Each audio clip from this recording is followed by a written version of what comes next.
Hello, welcome back to Hunter Tune. Today we're going to be working on this Blue Fox body. I've been helping this guy for the last about year now. Try to get this thing dialed in, and we're going to get it to the track soon and hopefully make some really fast passes with it. But he did upgrade some stuff over the winter time and put a Shear fab intercooler on it. Still has the same cast wheel S480, and he also added Bosch 210s and some other small stuff. You know, obviously the air-to-water intercooler and all that. 5-inch exhaust instead of the 4-inch exhaust. And this car came in with a new map sensor and the new injectors, obviously. So we had to calibrate the Holley in order to make that stuff work properly. It has a 5-bar low-dollar motorsports map sensor now, and it has the Bosch 210s. So I calibrated all that stuff in the ECU, and we spun it up yesterday.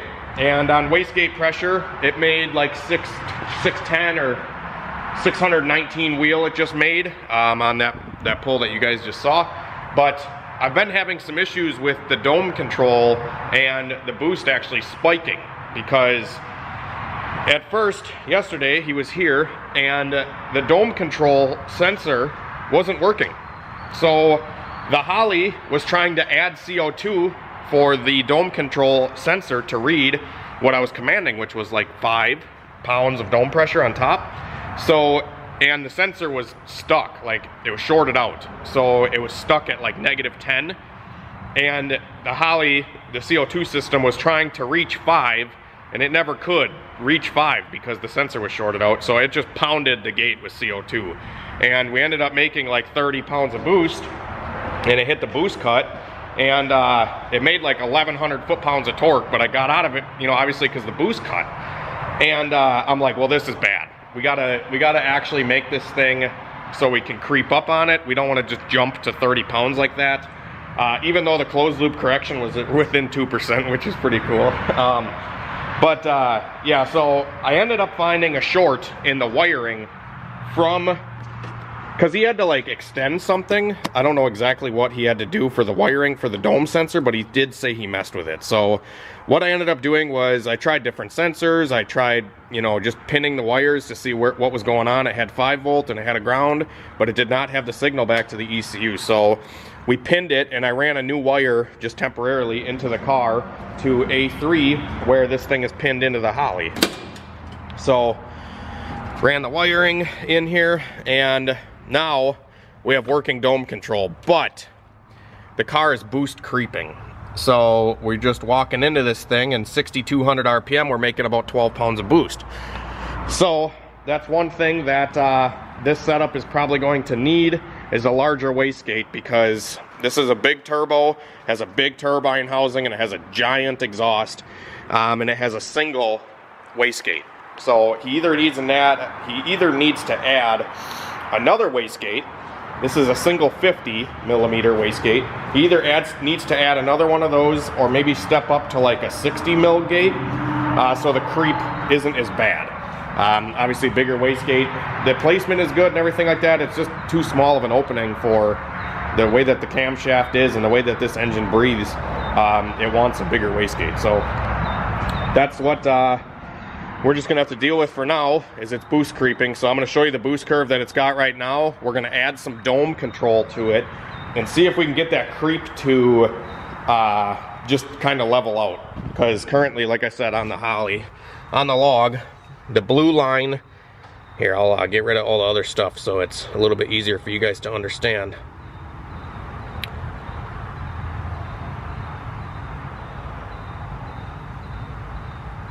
Okay, so this blue line is our boost curve.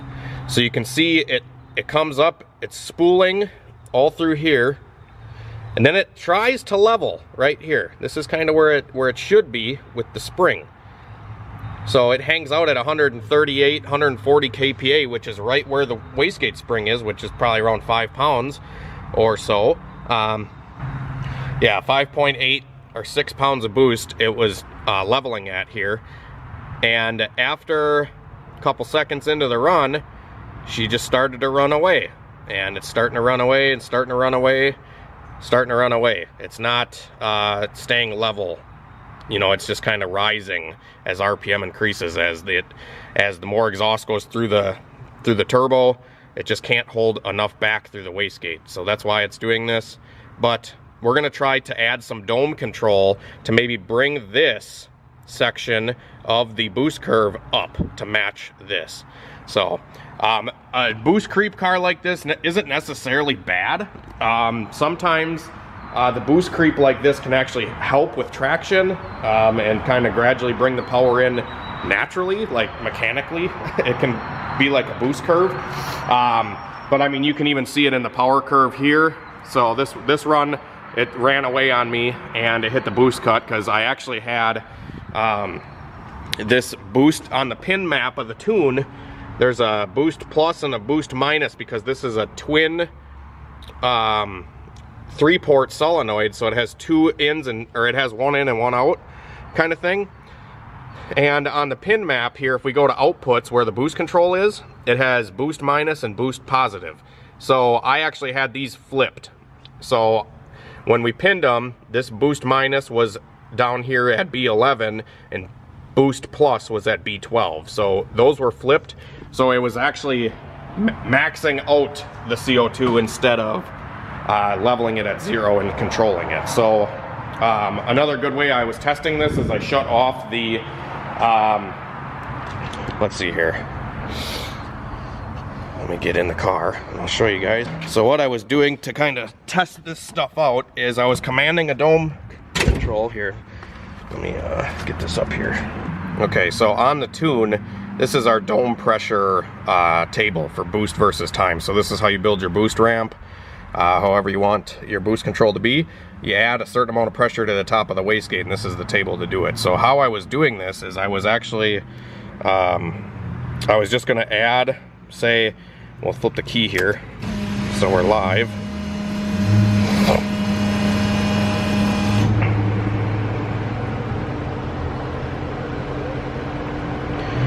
So now, say if I add 10 pounds of dome pressure right here,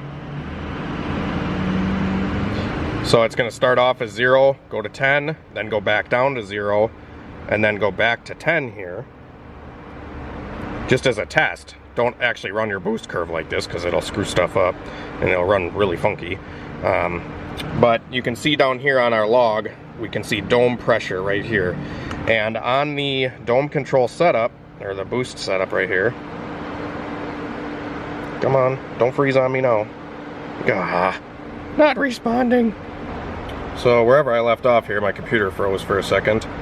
I have this set up so it just turns on the CO2 above 80% throttle right here. So when we go over 80% throttle, we can do this with the car not running, and I can just put my foot down to the floor and actually watch our dome pressure. If we actually can add it in here. I don't know why it's being stupid. There we go. Okay. So dome pressure is right here, and we can see as I floor it, it's going to run on this boost by time and the dome control down here. So you're going to see this thing scrolling along as I hold my foot to the floor, and you will see the dome pressure fluctuating and the solenoids out in the engine bay clicking. So here we go.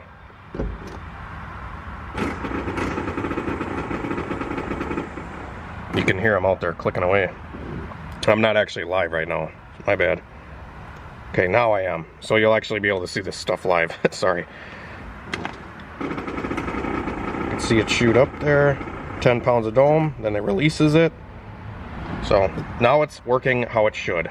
We were chasing our tail yesterday trying to get this thing to work, and it ended up being a short from the wire from the dome pressure sensor, because if the dome pressure sensor is not working, none of this is going to work. So yeah, so now we're going to add 5 pounds of dome pressure overall to the boost map here, and I already got the fuel map really close, like I was saying. I got this thing tuned in pretty good. Got a pretty soft timing map in it right now, and we should be able to spin it up and see how the boost responds to 5 pounds of dome pressure. So like I said before, on our log, we were running max boost of like 194 kPa. And then down low was like 140, 138. So we'll compare the two once we get done doing our next run. See you in a minute.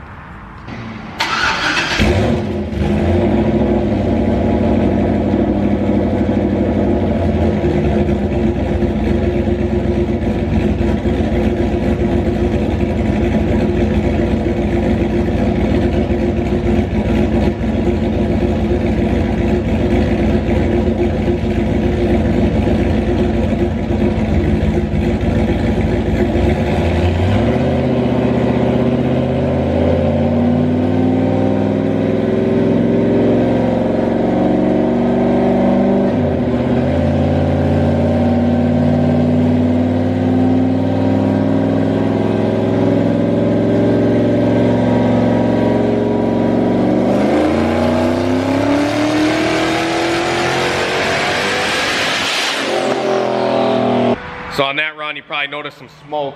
The tires are actually rubbing. I don't think he's ever ran these tires. They're a brand new setup, and you can see the tires are rubbing and melting into the bumper as they grow. You know, around 150 mile an hour, slicks tend to grow a little bit. So we'll see what we did on that one. The overall boost with 5 pounds of dome on the top, everything working now finally.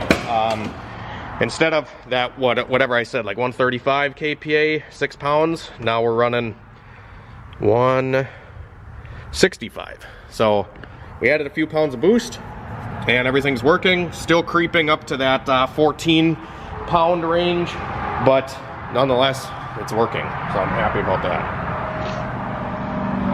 And we're making more power, so 656 wheel, not too shabby. And you can tell here, let me show you the run before and after. So this was no dome control, and you can see how flat this was and how much it ramped up right here and how much this cleaned up.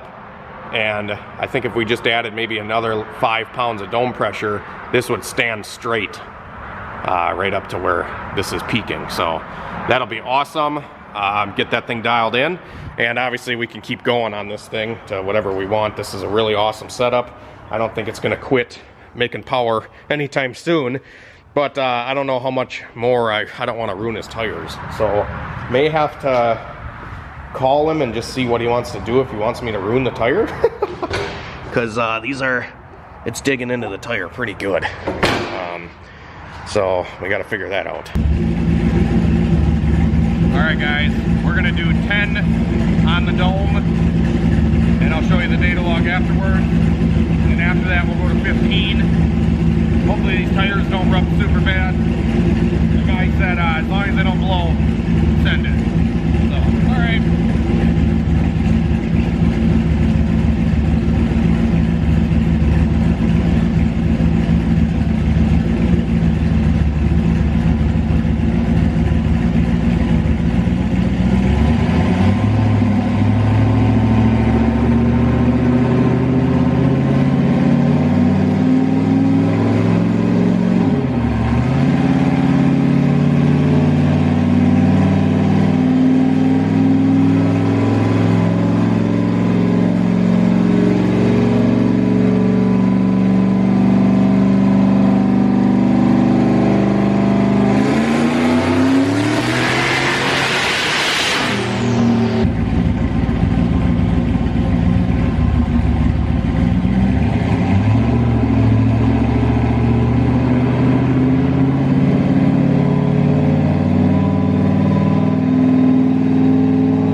Well, the log is being really weird right now. I don't know why. But it's making good power. It's making really good power. But the log is wrong. Something's up with the log right now on the car for some reason. We did get the power curve a hell of a lot better. I can't even tell what boost that was on because I'll show you the log here in a second, but that's our new torque and that's our new horsepower. And as you can see, that's just way smoother everywhere, a lot flatter, no pickups or dips or anything anywhere. 774 wheel horsepower.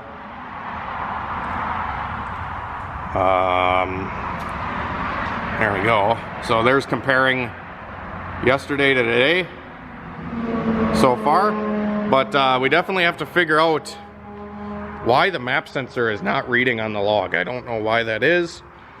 It like comes up and then it just like falls, like the map sensor just quits getting signal, just like the fucking dome pressure was doing.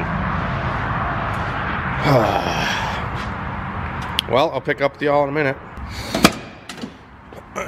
Alright, so digging into this thing a little bit more, I actually just talked to the guy that owns the car, and he mentioned that when he changed to this dash, he didn't use like a really clean power source, and the Holley actually recommends that you get a clean power source, and he actually tapped it into a power source that's being used for a few other things, and I'm thinking that we may have an issue with just a power source to a lot of this stuff. So this is the log from the 700 and whatever horsepower pull, and you can see that like even the tach only is reading 4600. It like just shut off, and you can see the map sensor here is the blue line, and it comes up and just falls. Same with dome pressure, it just falls off. But I know we revved it higher, it made more boost, and all that stuff, you know, was working, because it wouldn't have made this horsepower if the RPM was only at 4600 and the boost was falling like that and the dome pressure was falling like that.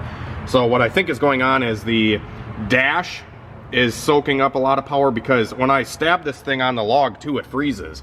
The data log just freezes up. So what I'm going to do on this next run is I'm not going to have the dash on. I'm going to have the dash not powered, and I'm just going to run off the laptop and see if we can get a good clean data log, because if that's the case, then we know that something with the dash wiring is just interfering. So that's what we're going to do on this next run. I'm going to leave everything the same, and we're just going to see if we can get a good clean data log out of it.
There we go, guys. That was a good hit, and the log actually stayed going on the laptop, and I could actually see what was going on. Where the last pull, it just like froze. So yeah, but anyways, that one was good. It probably made more power too, because I spun it up a little higher and this thing was still climbing.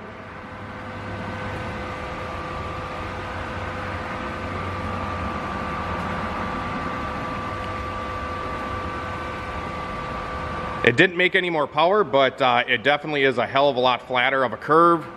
You can see here, just comes up and it's almost level. So we put a little bit more dome pressure to it. I think this thing's gonna be dialed compared to where it was before, boost creeping like this. It's just getting a little flatter every time now. So yeah, 750 wheel, 13 pounds of boost. This thing is fucking awesome. So we'll go through the data log here. The tires are still rubbing. Especially at like really high high speed, which also might have been why it didn't pick up as much power there, because the tires were rubbing. You know, it's kind of just dragging, rolling resistance there. But anyways, so here's our data log now. You can see that the boost comes up and it's almost perfectly flat. RPM's increasing, dome pressure's adjusting, and yeah, we're all good to go now. This thing's on a modest, let's see here, 204 kPa.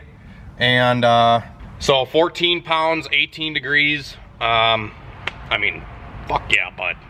So we're going to, I don't know, maybe give it one more lick with, I don't know, like 14 on the dome. See where that ends us. Probably call it a day.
So that run, I saw like 220 kPa, probably like 16, 17 pounds.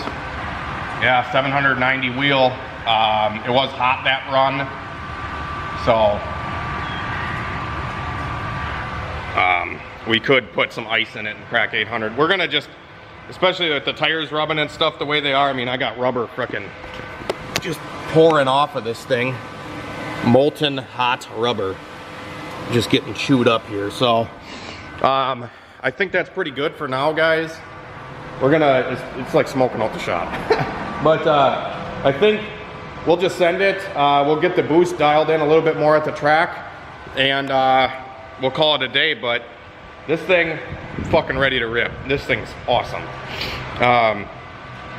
Yeah, super stoked. So leave a like on the video, guys. You want to see some more Turbo LS stuff? Hopefully I'll get my car down one of these Centuries and we can go racing. But yeah, just some shit's been going on with it, and yeah, don't want to get into it. But have a great night and a better tomorrow. We'll see you later.